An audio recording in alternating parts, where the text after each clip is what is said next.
Hello, it's Brad Laurie, or BlockchainBrad, and today I'm honoured to speak with Hung Nguyen, or also known as Eric in the West. He is the co-founder of KardiaChain. And if you're not familiar with that, that's because they are reasonably new on the block, and we're going to understand, explore, unpack everything in a holistic way. This is designed purely as an educational means to understand exactly what they stand for, and later in the track we'll break this down into bite-sized chunks. It's free, it's for you, it's for the people. Eric, thank you very much for being on the channel to speak about KardiaChain tonight. Thank you, Brad, for the opportunity to speak here.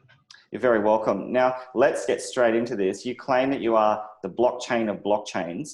A big claim. We hear about a lot of different first generation or infrastructural layer one solutions. What makes you different? What makes you important? Why should you come into this blockchain race? So we thinking a lot about our slogan. So we named blockchain. A blockchain is an idea that we are a blockchain that connecting all other blockchain. Creating an large ecosystem. So interoperability is our focus, and I think it's a solution for the mass adoption of blockchain.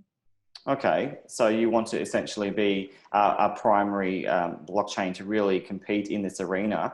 We're going to need to find out why, though, because you need to have outstanding tech to do this. Now, you have two buzzwords to start with. One is scalability, the other one is interoperability. Let's discuss that in context. How can you be a truly scalable and interoperable blockchain? What do you need to do that? So I guess first problem is scalability. I think before that, a lot of people focus on scaling a single chain through sharding. Our approach is a bit different, that we actually leverage on interoperability to for the scaling solutions. Is that what we see that there's a lot of free traffic on blockchain that have a lot of capacity, but not a lot of traffic, and vice versa on like Ethereum, a lot of traffic, but not a lot of scaling ability. And what we could do, and which is seen the problem in the issue, is that we could be routing transaction, is that we connect to Ethereum, and that when Ethereum got congested, Ethereum transaction could be routed through a blockchain onto a blockchain that have a lot of capacity to process those transactions, and in that way, you can have more processing capacity for the blockchain universe as a whole. Right. Now, we've seen other layer 2 solutions do that. They've appended to Ethereum, trying to bolt on or embed in to try and solve some of their scalability concerns and architectural flaws. Why didn't you do that? Why didn't you have an integrated system whereby you had a layer 2 solution for already existent blockchains? Why do you need to build your new one out? I think that's one of the way to do it. But again, the spirit of blockchain is to embrace the diversify the blockchain ecosystem. I mean, if you're just doing a scaling solution for a single blockchain, then if that really succeeds, then we end up with one single blockchain that everyone needs to use. And I think it defeats the purpose of blockchain in the first place, that there's many players in this space. What we think about interoperability, that we also have thinking that at mass adoption, there's going to be something like 10 that a lot of people use, and those blockchain want to be tailored to a very different use case, very different geographical area. So I think one of the similar example would be in the chat app. For example, in Korea, a lot of people use just KakaoTalk. In the blockchain space, everyone uses Telegram. In Vietnam, a lot of people use Viber. So it's going to split in two axes, a geography and use case. And I think the same will go for blockchain, and we will be in the middle and connecting all that use case. Okay. Now, interoperability is not something new. So I want to discuss this at length, because when we first heard of this, we heard of things like ICON, AON, we heard of interoperability alliances that were actually designed not so much by the technologists, but more by marketing strategies. So how can we trust that we even need interoperability? You alluded to a single chain before. Why is interoperability even an imperative for this kind of new innovation that we call blockchain? So it's, I think, the same as our vision when mass adoption happens. So at mass adoption, you would have problem like, for example, I say I have DR on banking. You would have to ask me, so which blockchain you operate on? I would say I'm on Ether and you're on EOS. And that's create a problem that it create an extra layer that, consumer need to know, like which operating system I'm using on, why my DR cannot interact with you. And that's a huge problem. I think an example would be like WhatsApp, right? So before WhatsApp, you cannot send iMessage from iPhone to BlackBerry to Android. And that's a huge hurdle. And after the chat app happened, the WhatsApp, the Viber, the KakaoTalk, the Telegram, it bridged all that different. And suddenly you don't really need to worry that whether your friend Right, that right? makes Everyone sense. have So WhatsApp, whether essentially, it's BlackBerry or Android. essentially it functions as that glue. You know, I've used that term in other examples when I've discussed other blockchains trying to tackle this interoperability issue. But really, you are that conjoiner trying to bridge between different nodes. You know, I use that analogy too for the different blockchains. Now, the thing is that in the past, none of these measures, these efforts, these infrastructures have actually achieved it.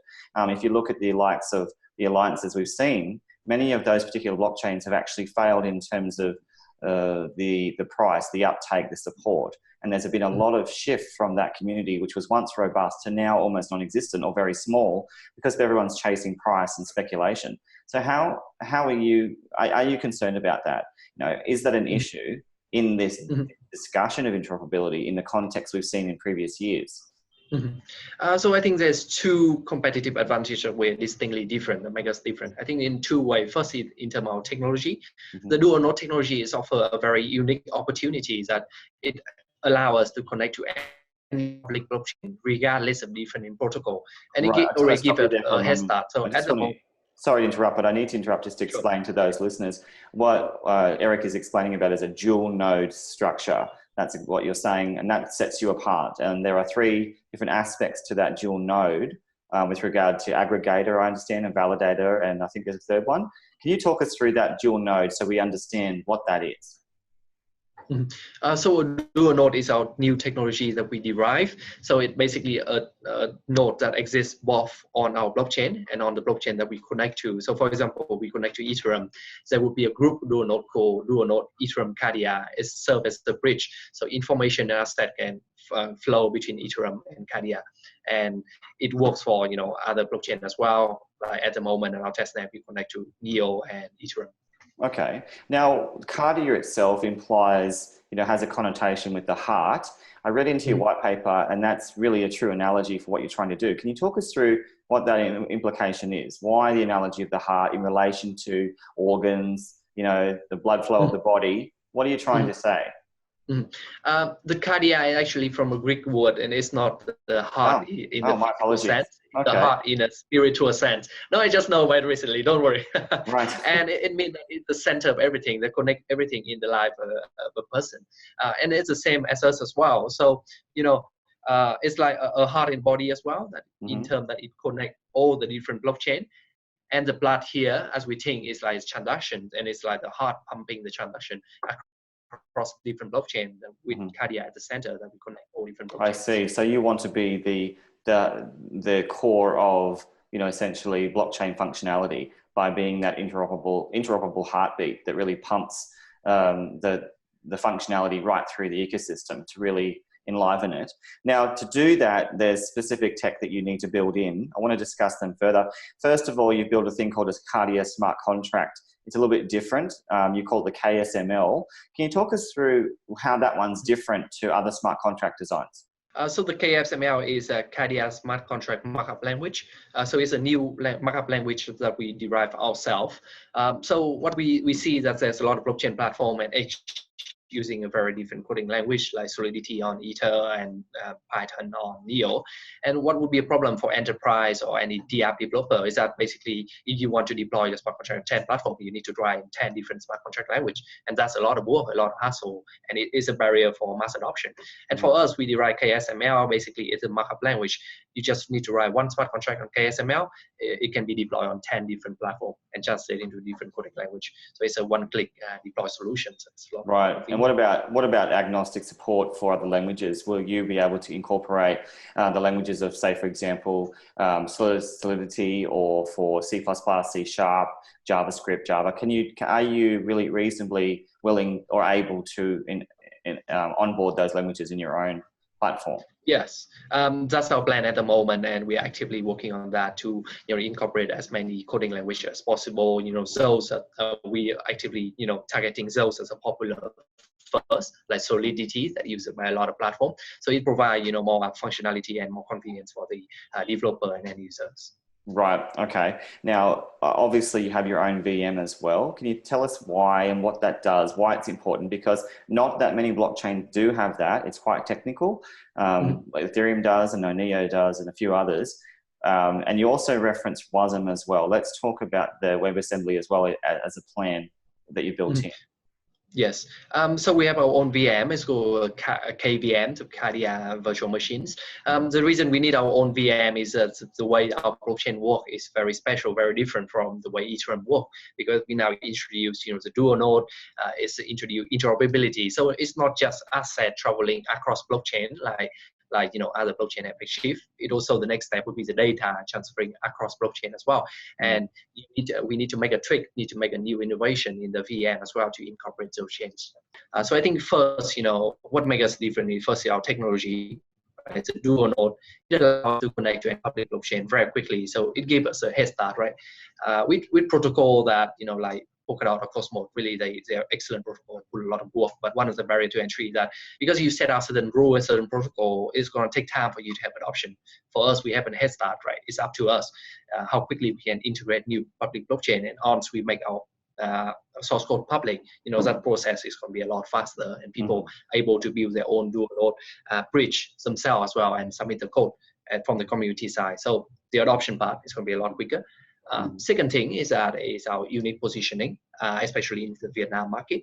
That we know that and not blockchain, not just about technology, also about the adoption. You can have the greatest technology in the world, but if no one uses it, it will not be useless. So that what we've been actively working on, we'll be working on the government with business in Vietnam, and have a lot of exciting partnerships that we think that will tap into the mass market adoption in Vietnam as our first base of operation, and from there, expand our one. Like one of the other key market we're working on at the moment is Korea and Taiwan as well.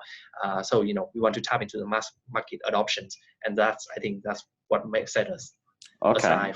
You actually remind me a lot of other projects like TomoChain, for example. They're also endeavoring to do something in their layer 2 approach with Ethereum. Now, you mentioned governments. What do you mean when you say governments? The reason I ask this, I'm a lot more direct than I used to be, because sometimes when they say governments, that often implies permissioned and side chains, or it implies that they'll utilize the system, but not so much in the public sense. Is this going to directly correlate with your token modeling? Is this going to be something that the government can actually utilize in a public capacity, what you're trying to do? You have a dilemma, right? That for the government, you cannot just use public blockchain, because then you reveal too much information that you need to keep private. And if you just use private blockchain, then it defeats the point of blockchain. So for us, we derive a solution. It's called private and public blockchain solution.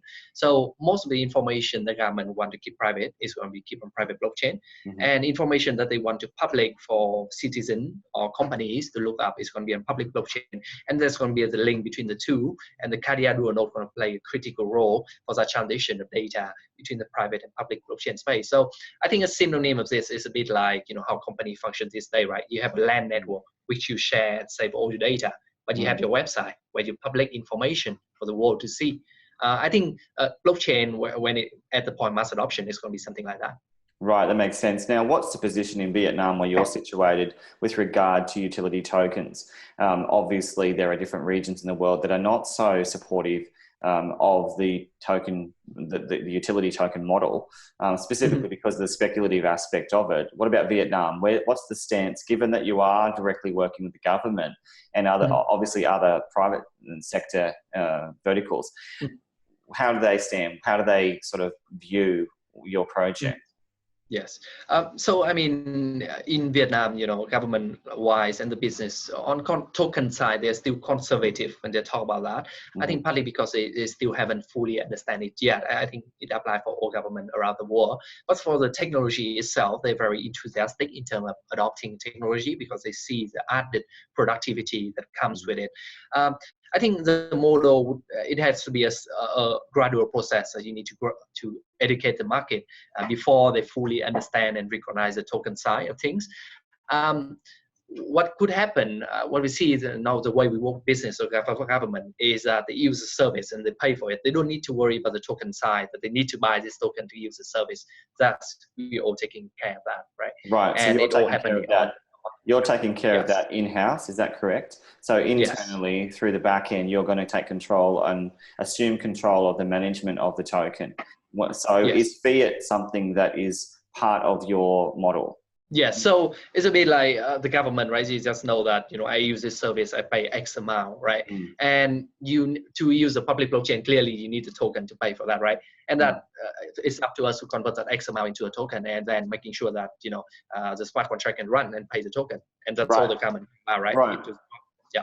And Eric, how can we trust that? Because in every scenario I hear where there's back-end conversions and there's this seamless use of fiat, whether that be from the government or from a private sector, we have to trust that entity, thus being KardiaChain, is going to make those conversions and be able to be transparent and convert that onto the blockchain. Now, how can we do that? How can we ensure, because obviously everyone stands for transparency in this new innovative technology, how can we make sure that all that fiat does stream in to the blockchain and can be accounted for in that very open protocol? I think it's going to be straightforward, right? Because then if you don't have the token, then, you know, the government use Ethereum and you don't pay using Ether, then their smart contract doesn't run. It's as simple as that. I think that's one thing. And I think it's as I said, it's an education process. You know, this is how we kickstart it, right?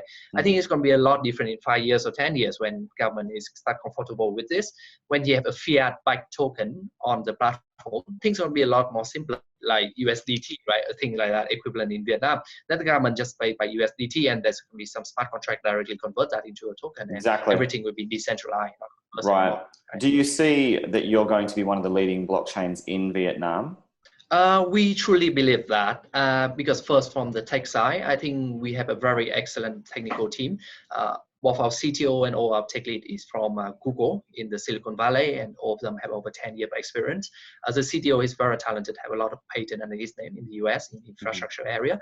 And second thing, you know, we have signed a number of partnerships with both the government and, you know, business in Vietnam. For example, we recently signed a partnership with VFF, the Vietnam Football Federations, to, you know, digitalize fans' data and also rewarding fans, football fans, for blockchainized ticketing system as well. And I think it's a great way to directly to tap in because, you know, how do you get into the end user here, right? I think VFA is one of very, very good gateway because nowadays in Vietnam, everyone watches football, and that's how you get directly to the 100 million people, get into their phone, get into their wallet. And that, I think that's a key starting point that you need, right? That you need to get into people's phone. People need to get using your T apps and to know you. Yeah. Right. Now, I do apologize to all the listeners because the audio is cutting in and out for different times during the interview. But obviously, having that real use case, that real application, having that application built onto a phone so people can interact in the real world, that's going to be key. I still want to move back, though, to more of that empirical evidence, again, of the uptake. So can you talk us through some of those use cases, the real verticals where this can really be evidenced as something that can integrate into the real world? Because it's one thing to have the crypto casino and all the speculation associated with that, but the imperative is has to break those borders down and be something of value, be something that's real, that people can actually benefit from and not even know that they're using blockchain. Yes, I think I agree with you. As mass adoption, right? People maybe don't have to even aware that it's blockchain or it's token, right? The barrier between point token need to be blurred. And I think talk about the use case, what we're looking at. So first, I would say about smart city that we're actively working on at the moment with one of the largest city in Vietnam. Is that, you know, in smart cities, there's many areas. One of the first area we're tackling is in education. We do student profiling on blockchains. So one big issue in Vietnam is that, you know, cheating is a huge issue, not student cheating in the exam, but, you know, actually teacher changing the score of the student after the exam. And because, you know, there's no even the centralized system as well. So, you know, if someone change the score, you don't know, right? With blockchain, the immutability, the traceability, you know, that's become a lot harder, right? If you are a teacher, you want to change the score, you need approval from the headmaster or maybe even from the Department of Education, right? Change the score of the student after already graduated. And I think going further than that, you know, it can be translated into the verification of the degree, right? A fake degree. Now, you know, employers basically can do a background check with just a very quick scan, right? You can have just a QR code on your CV, you scan QR, see whether his degree is on blockchain or not, which score he graduated, and also it expand further into background check as well. So smart city is a huge project. You know, I think a lot of, you know, space in there. Education is the first start. the next big thing is going to be healthcare. Connecting all the hospitals, right? Sharing information data there, and insurance company we're talking with is very interested to tap into this data, because then if you go to the hospital, the insurance company need to know, right? Do they need to reimburse you, right? You might say that you broke your leg at the hospital, but you check into another one, you're completely fine. They need to know that information, right? And that's, I think blockchain offer very valuable implication there. The second thing I think going to be huge, right, that we're actively exploring is the STO market in Vietnam. The financial market is one of the biggest, especially the bond market in Vietnam has been growing rapidly. The bond market in Vietnam last year sold for $4 million and growing 50% every year. The capital market in Vietnam is huge. There's equity market, real estate, and also bond market as well. The problem in the bond market is a minimum ticket size is normally huge, like $50,000. Top investment buying and traditional buying in Vietnam, trying to implement the STO in here is going through the KardiaChain platform as well. So, it can be subdivisive until like $100 bond, right? And then the interest will just pay directly into your wallet. So it's a lot more convenient, both in terms of, registry for the government or the administration and paperwork, and a lot more accessible for the consumer as well. I think that would be a huge application that, people benefit like straight away. Right, absolutely. Now, obviously, they're just two examples, and I've read through and seen some other use case examples as well. But in that respect, they'll obviously generate revenue, Eric, as well. How does that revenue correlate? And well, let's firstly start with: are you making revenue even now? Because you haven't even hit exchanges yet. Are you starting to generate a means in which you can produce an income on your blockchain, or is that not yet evidenced in your plan? At the moment, there's some projects that already bringing in revenue that we actively talk with, traditional business, because one of the arm is that when you introduce people to blockchain, right? Blockchain is something very new. When you talk with big corporation or government, the first question they ask, I heard a lot about blockchain, but what is it, right? They don't understand it. You just talk about concept with them. They need something they can press, they can try. It's basically a app, right? That they can try. So basically for our entry, the way we approach business at the moment is, both doing a service for them and both educating them. So for example, we work with supply chain management with a very big manufacturing company in Vietnam. We basically build the application for them as well, that they can try it, test it on their private chain. And after that, if they are happy, they can deploy it on the public chain as well. And or use a hybrid framework that we offer, the private and public chain framework. And for some of the private chain work, we get paid for that to cover our costs, and keep on educating the market. And I think at some stage, we're able to decentralize this effort by working with some of our partners that basically take over this sector. That basically we just I think the ideal model that we'll be working toward is that working with a big corporation, they already have a centralized system. We're offering our backend, right, our blockchain platform, right? Just give it to them, give them an SDK as well, and they decentralize their already centralized system. And it saves a lot of effort on our side and save a lot of effort on their side as well to, make the adoption go a lot quicker. Yes, it makes a lot of sense to integrate in that way. Now, what about the correlation between the token, the utility token, and the revenue? That is one of the most challenging things to explain in any language when we're talking about blockchain engineering and DLT engineering. How can you correlate a utility token to the economic growth of the whole KardiaChain ecosystem? Particularly given that fundamentally a utility token is used initially as a fundraising mechanism. That really is what it starts off as, and it has to showcase that utility as you emerge. So how are you going to continue that utility token value as your ecosystem actually does grow? It's so important that it can do that. Yes, I think it's go outside the realm of engineering into the realm of economic and finance. Yes. My background is in finance. So I would take that question. So I would say the value of utility token, basically the protocol token, right? Needless to say, it would be correlated with two things, right? One is how much adoption your token has, right? And second thing is that how much transaction basically run on your blockchains. On the first thing that we're actively working on, right? For the case of VFF we're working with, one of the things that we are actively discussing and we're thinking about is that, the Kai token, basically our protocol token, right, could be used as the basic token that, fans could be used, right, to reward players or soccer players that they really like, right? And we just send in the middle, convert it into gifts or, fiat, right? For example, you realize this soccer player, they give the 100 Kai, and that equal to somewhat $100, right? And we in middle, they don't need to worry about conversion. That we convert that, they give you $100 or anything equal in value, right?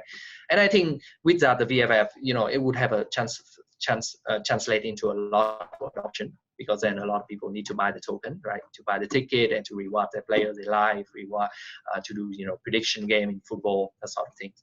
The second thing is the amount of transaction, right? If we are successful, if we're very successful in terms of having gaining adoption in Smart City, in SDO market in Vietnam that I mentioned, also working with traditional business that use a lot of our chain, and all the transaction are going to translate into higher price for our token, right? Because there's more utility for it. And I think another side that we've been very focused on Vietnam, but this technology is international. I think another very big our DEX protocol, any token. That's, I think, is a huge market out there, and I think it's so one of the very fundamental problem, right? For example, there's a lot of DR token, right? That you might not even know the names well. You reward some KOLs, let's say 100 token ABC, for example, right? And that maybe was like $3-4, and it's going to be a lot of hassle for you on the exchange and sell it. It might not be liquidity, it's too much trouble for $3-4. You'll be happy to convert that into some kind of goods, right? And I think our DEX swap, eliminate that headache, right? You have some level of token, you just want to swap it to BTC, just one click, right? You don't need to go to worry like, oh, where is this token trading? I need to create an account, deposit in there, and convert to BTC, and then something else as well. Yeah. Right. Okay. So, given that you're doing this, obviously there's the potential for this to reach into different sports, to really a whole new realm of opportunity to interact with the things that people like to support, whether that be teams, whether that be clubs, it can be in gaming, it can be all kinds of things. But really the test case is this football to start off with. Has there already been a lot of tests done? Has there experimentations, implementations with regard to the way in which this can be utilized in that context with football?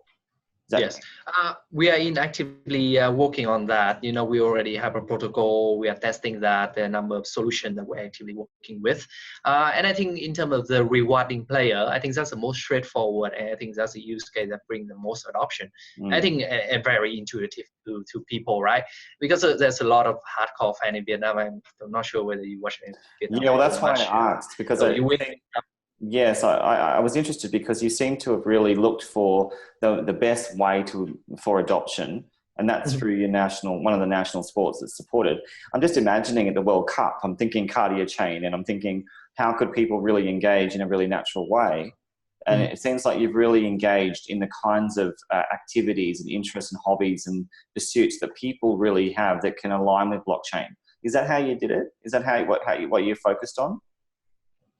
Yes, I think that's one of the ways of thinking, right? To get mass adoption, you need to somehow to get into people's phone and get into their habit, right? You get into the ecosystem, and then once you get into their phone, there's a lot of things you could do, right? It's the same that how Gmail, Google Search, or Grab or Uber did it, right? You got into their phone, at first you just offer something very simple, but once people used to you, then you can offer more service and you can monetize them better. Right. The same way, and I think this way is a lot easy, intuitive to people, right? Okay, I give a donation to someone I like. That's it. It's simple, and everyone understands, right? Yes, it makes a lot of sense. Now, I wanted to talk to you about the token itself in terms of purpose. If you could explain, just in a very simple fashion, what is the fundamental purpose of the token? Why do you need to have it, as opposed to could you just work without a token and have equity, for example, as the base, much like we see in the IPO model? So we are a protocol, a decentralized protocol, so a token is absolutely needed. So it's very similar to the way Ethereum as a lifeblood of Ether. The token one is the security of the blockchain itself. It also to use to pay for all the transaction fees. And we operate under the dPOS, delegated proof of stake, so like EOS or Cosmos. So when you have a certain token, you're able to stake, so you can stake it to the value for the master node, and then you can collect a return through block reward and transaction mining through holding the tokens. Okay, so you have the dual consensus mechanism, I've noticed, and DBFT, I think, is part of it, and then you also have the proof of stake. Now, some argue staking, implies a degree of security. What do you say to those people who suggest or infer that having some sort of staking mechanism, because it directly removes aspects of or numbers of tokens from the supply, what do you say when they start to criticize the value of staking models as real utility?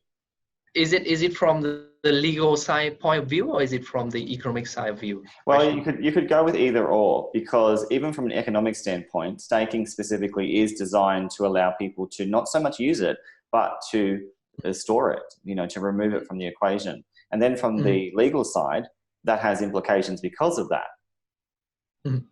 I think from the legal side, it's I think the question more for the industry itself, because I think proof of stake is a lot of blockchain moving to that.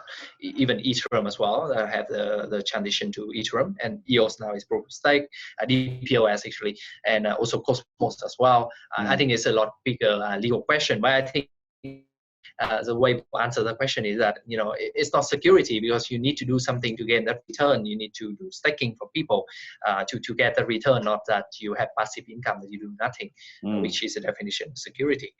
The second part is that does it take out out of the circulation? Yes, it does take out of the circulation, but again, I think it's a design, right? It's a trade-off between proof of stake and proof of work model, that now you have ways that are more let's say environment friendly.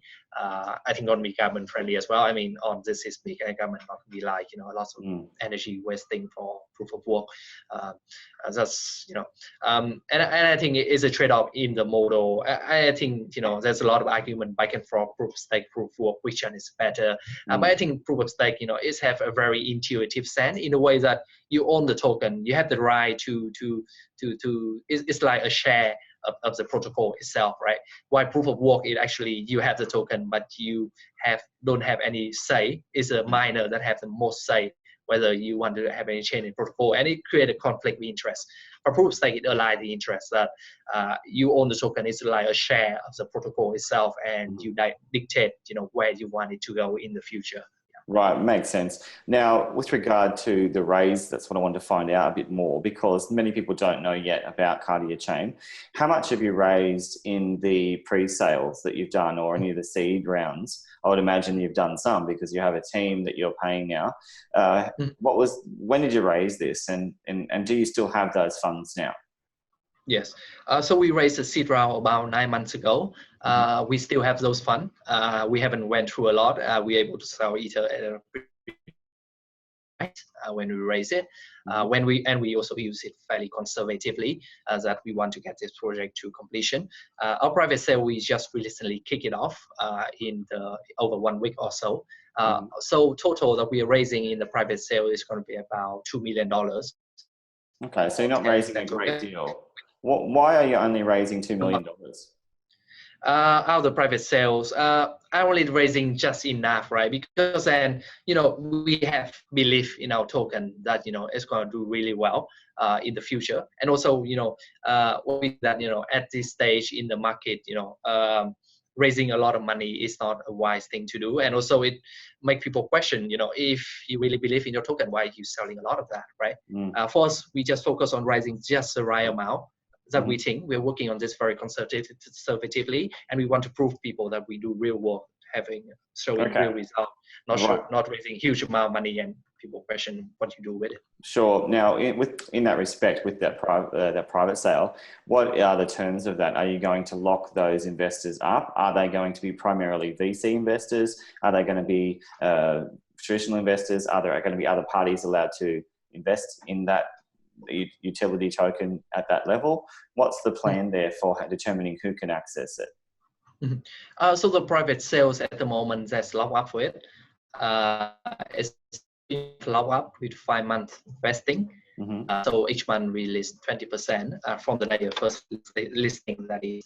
The private sale mostly at the moment, it comprises of venture capital, crypto venture capital, traditional investor. There's a lot of traditional business owner that support us in Vietnam. And then they do intend to keep our token for a long time, really. Right. They more like they really share our vision, and they look at this as a 5 or 10 years project. So they're not like, oh, when's the low up?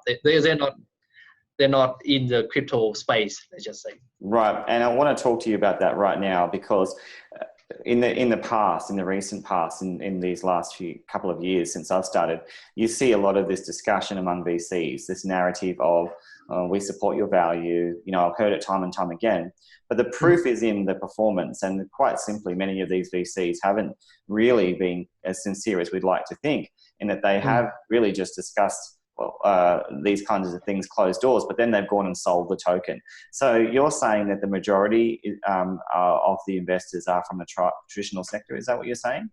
Yes, that's what I say. Yes. Okay. So they are business leader, both in top ICT, manufacturing, consumer goods, financial sector in Vietnam. That, the way traditional people see this, they see this as a business that have a lot of potential and opportunity, and they see this with a lot more long term. So they are actively collaborating. So I think the viewpoint is very different. They don't really even ask a lot about the long term. They care about what our business plan, what we can do with each other over the next 3 or 5 years. That's good to hear. It really is, because typically traditional, from my experience anyway, has implied a propensity to hold and value for utility. But in saying that, why didn't you lock it up for a number of years with them? If it's only 5 months, why was that such a short period of time to do that? For us, I guess, the difficult would be if you love it for too long. I think it would hurt the circulating, right? Your token suddenly just circulating 5% for. Right. So you want it out there. You want it out there, distributed and used. I want to give people the comfort, right? After it unlocked, people see price stable and they don't even have to panic, right? Or they just panic like, after you lock 1 year and everyone out the second year, then it panic people. I just want to show people that even it's unlocked, no one's selling. So right. I think that's an important point. So are you saying that the idea is you want it unlocked, but you really want utility to be the core feature, the paramount component? So how are you going to guarantee that, though, beyond trust itself? How can you ensure that these traditional investors, after their 5 months, aren't going to sell? I think that's a lot of that is trust, and also we're actively working with them, right? So they're going to hold some of our masternode, running our masternode, staking their token, lock it in there, right, to run our masternode. And also it's I think a lot of investor and people can see that they're actually going out with us through partnership and actual work that they do with us on the field, right? I think the most reflecting the trust that they have in us, that they actually step out there and do business with us. Got it. I think that's got to see it to yes, to believe. Yeah. Absolutely. Now, you mentioned those key use cases. Some of them I've written down, like the smart city you've discussed. Supply chain and cross chain are also two other parts. But with regard to the partners, can you give us a bit of an understanding of some of the partners to come as well, Eric?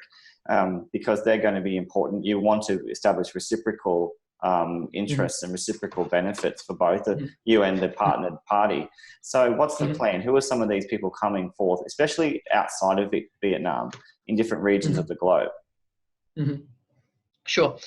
So some of the partner at the moment, so you want to talk about partner outside Vietnam, right? Specifically in this question. Yes. So some of the partner, I have a lot partnership in the pipeline that we haven't announced. So I will just discuss the one that we announced already, and maybe give a general idea of the one we haven't announced. Great. So for the one that announced already, some of them are accelerator, right?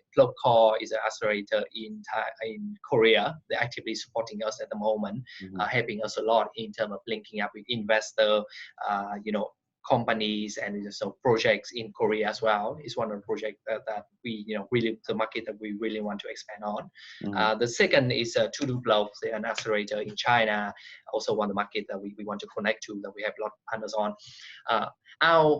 So outside, there's a lot of international partners that we haven't announced. Surely a lot of the audience will have heard of them when we come out, right? These are the people that really appreciate our technology, want to cooperate with us, not just by entering Vietnam market, but also want to cooperate with them in their home market and expand internationally with us as well. And there are some projects and companies in those international markets that they're really keen to enter Vietnam. You have DApps, you have token, but probably token, for example, you have $5 worth of your token. If you reward it to people and people have a way to sell it, it's a huge hurdle. But for us, since we have such a good in Vietnam, and so our technology connection, the way we can do is that we can facilitate that, right? To convert that, $5 worth of token into a physical goods. That is a huge thing that we can bridge, right? Like the example I said, right? If you have $5 worth of token, you just want to convert it into something that's meaningful to you. I don't know, maybe a cup of tea, a Starbucks coffee, or something like that, right? And the guy with Starbucks coffee, he just wants fiat. He don't want your $5 worth of token because you ship the trouble to him and he need to find exchange to sell it. And we in the middle, I think the DEX, the technology we have in the middle, have facilitated that, right? It's streamlined the whole thing. Basically, you can convert into a currency that, people use. For example, it could be Ethereum, could be BTC, could be dollar T, that everyone accept, that have liquidity everywhere, right? It has so free for everyone, and everyone get what they want. Yeah. Sure, makes sense. Now, to do this well, obviously a roadmap needs to be built in. You need to have a plan. You have one, I've seen it. What are the key things key targets you're trying to hit for the next quarter, let's say? And are you on track with your roadmap? Our mainnet is scheduled for Q3 at the moment, and in Q3 I think there's going to be a lot of announcement, exciting, not just announcement of partnership, but you see actually that our partner rolling out products that actually collaborating with us. There are very exciting projects that at the moment I cannot share a lot of details, but it's going to be a retail product. Retail going to have that product in their hand, and it's collaboration with one of the very popular brand in Vietnam. You want to see the physical products, physical use case, right in Q3. Right. So mainnet, that means obviously an active token, one that has true functionality, true evidence of use case. Before that, really, you're just building towards it. Now, let's talk exchanges, because too often we've seen exchanges come to the fore with regard to an ERC20 token when they're really just not ready, or there's too great of an interim period between that or interval between that listing and the mainnet. Now, when you're planning on listing, given that later down the track in the year, Q2, Q3, you want to do the mainnet? So at the moment, our plan is for listing is around June. I think more towards the mid to end of June, right? The initial listing is going to be ERC20 token, right? The token swap going to be happen a lot later in the year. So I think going down the line, that's quite similar to other protocols. Okay, now let's talk about how and where. IEO is the hot topic right now. They are very transient by design, simply because they're attracting a lot of attention, some for the right reasons, some for the wrong. But essentially the IEO is a launch pad, literally like what Binance call it, in the sense that it's really just allowing them to, have a bit of attention, a bit of media, a bit of marketing. It's a ploy to really garner all of those things, and it's all done on exchange. So are you currently in talks with any of these to have that kind of start? Yes, we need to talk with a lot of exchange, actually. Actually, a lot of second-tier exchange, right? They pursuing us very aggressively to list on their platform, especially those that want to target Vietnam market or Asia. Right? They pursue us very aggressively, and we need to turning them down, because at the moment we are shortlisting the exchange. We want one with a global exposure. And the public ground for us, it's not going to be big in terms of fundraising. It's more of a debut event for us, more like that. And then we are shortlisting. We want to ensure that the exchange is well known even for international investor, because our ambition is not just restrict within Vietnam. Our goal is to go international as well. Yeah. Absolutely. Well, Eric, it's been really informative tonight speaking with you. I've learned a lot about KardiaChain, the fact that you're infrastructural, you've got your own blockchain, you want to be the blockchain of blockchains. And the primary assets, I suppose, with regard to your design, is that you have the dual consensus mechanism, you are focused on interoperability, you have revenue now, and you really importantly, you've started to engage with mainstream means of engagement. You've referenced the app for football as one example. You're moving into different verticals that are really applicable, such as health. So there's a lot you're doing already, and you haven't even come close yet to the mainnet. That's down the track later this year. So you are really in pole position possibly in Vietnam to really make a move. Government is a big buzzword for you too, because they're paying attention, they're using you already. So it looks really good on not just on paper, but from what you're saying. So it's great for us to learn exactly from the source just how you're performing. Now, how can people learn more about this, Eric? What are the social channels that people can go and engage with? Perhaps read articles to inform themselves more on KardiaChain as you start to emerge now in your private sale. Yes. So first of all, we have a Telegram, global Telegram. We have a Telegram dedicated for Vietnamese people. We have a Kakao Talk for Korean people as well, recently started. We have our Medium. On our Medium, we share a lot about thinking, thought about our technology, you know, what Intel can do for us. A lot of tech discussion on there if you want to have an in-depth read. You can go through our white paper. We also have our pitch deck available as well. And then follow us on Twitter and Facebook group as well. So that's where the information will come from. And I guess, you know, with future interview with Brad as well, you know, if you want to go more in depth on each of the topics. Absolutely. And we certainly will, Eric. And I would like to thank all the community, because obviously there have been at times during the interview that the audio hasn't been so great. But I also want to thank you, Eric, because you're about to catch a plane tonight and you've taken the time to discuss KardiaChain in a very busy schedule. On behalf of all those who want to know more about key projects, leading projects in the blockchain for 2019, I do thank you. It's a reminder, this is in private sale. This was a free interview. It's not designed for FOMO.